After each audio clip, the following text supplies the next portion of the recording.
Well,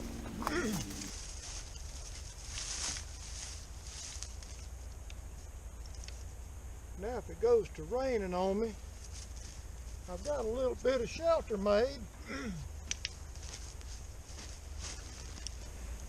So I'm out here on a little shakedown hike.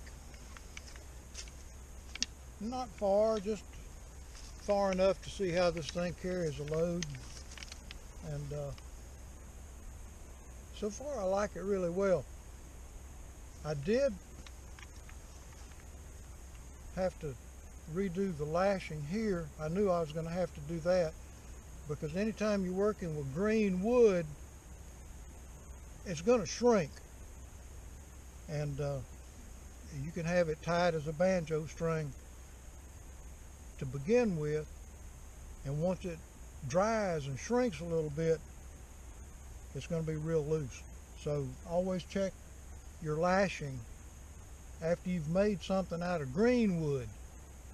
And I may have to tighten this up one more time before it's finally set, but that carried the load fairly well. I loaded my pack sack with just some basic stuff, thinking about moving into the warmer season here in lower Alabama, and I don't have everything that I need for warm season hiking or camping or whatever, but I've got most of it. Now, this part, the frame itself and the pack sack together, I was curious how much they weighed. Now you're talking about some light stuff here. The frame and the sack together, the sack empty, weigh 3 pounds. That's not bad. I think that almost is putting you in that ultralight zone where gear is concerned, but that huckleberry or that blueberry, to be that light, it'll carry a load. And once I loaded the pack with what I put in it, and I stepped on the scale and I did the arithmetic,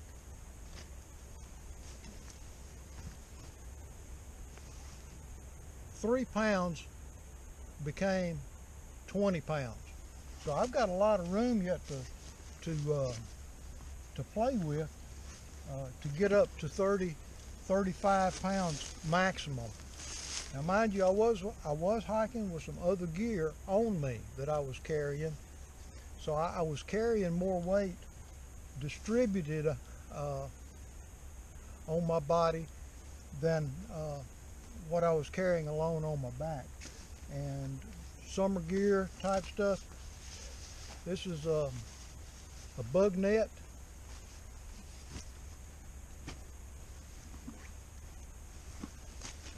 This is just stuff that I need to go through because I know I can lighten that down a little bit. Chill Gorilla 10-foot Superfly. That's the pegs and stuff that go with it. Tribe Provisions hammock.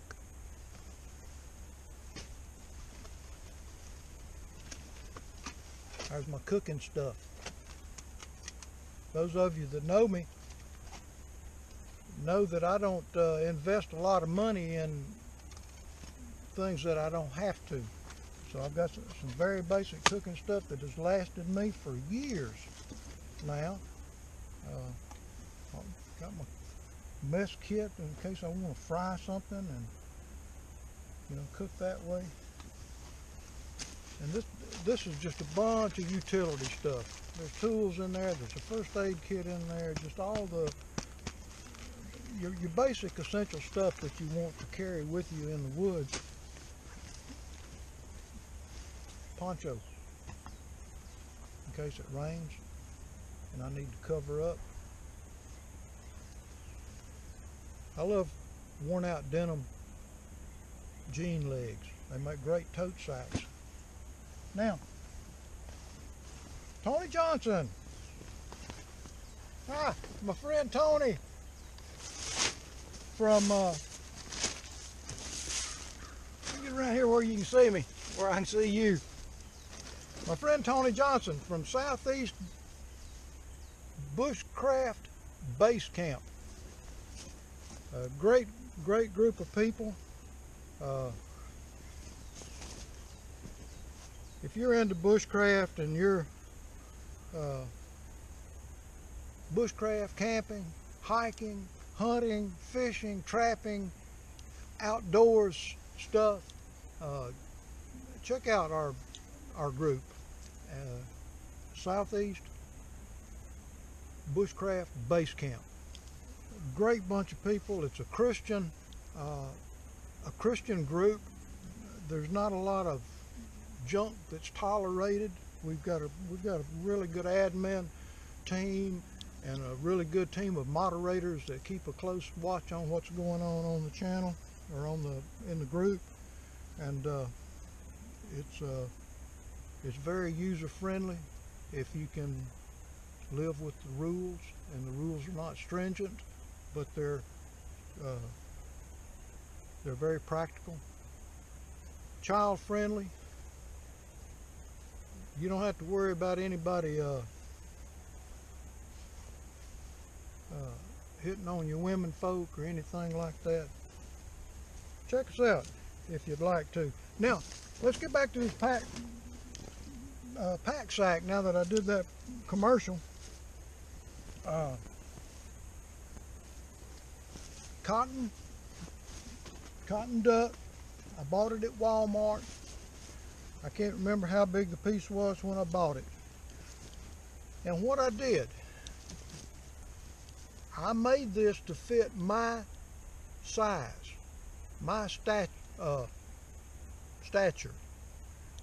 my width, my length, and that sort of thing. And I was guessing at it, but I got it pretty close. It fits my size well. That's one of the things that if you decide to do this, you might be wider than me and you could carry a wider load. You might be shorter, and so you don't want it so tall. So you figure on what you can carry comfortably on your back. Now, for me, the bottom piece and the two side pieces, those pieces I cut 12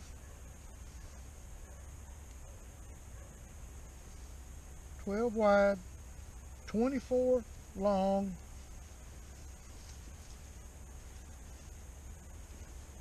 yeah, the side pieces are 12 by 24. You cut two of them. The bottom piece is 12 by 22.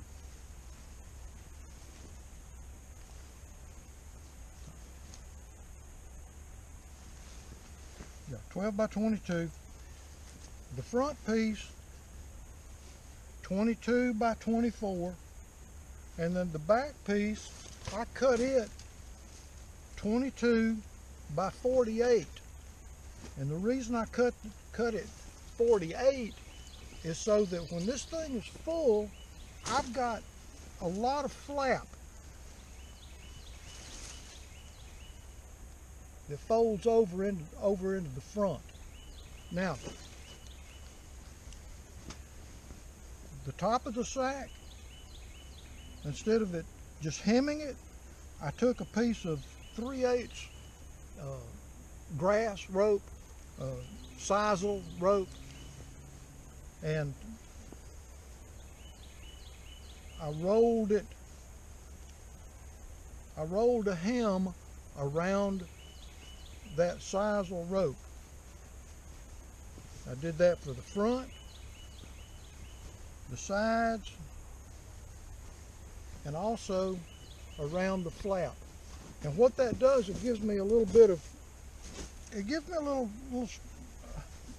rigidity that makes it easier to lash it shut, to tie it shut. The next step in doing this, you know, cotton's not waterproof on its own. So what I did, I mixed a tube of 100% pure, you know, clear silicone in a gallon of low odor mineral spirits. Stir it, stir it, stir it a long time to get it mixed up. And then simply brushed it on. Use a paintbrush that something you're ready to throw away anyway, or buy one that you know you're going to have to throw away, a cheap paintbrush, and brush a coat of that on. And I mean, this is I don't want to say that it's 100% waterproof, but it'll really turn the water. I've got some pictures someplace of where I poured water on it and it just puddled up and stood there. Rolled it off, shook it off, and the material was bone dry. So there you have it, Tony. You was asking about the pack sack, and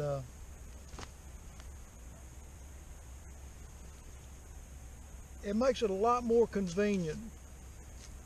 You can remove the pack sack from the frame. You can take out what you need as you need it, and it's not like with the original idea with the Roycroft, where you simply untie your blanket or you untie your tarp and you roll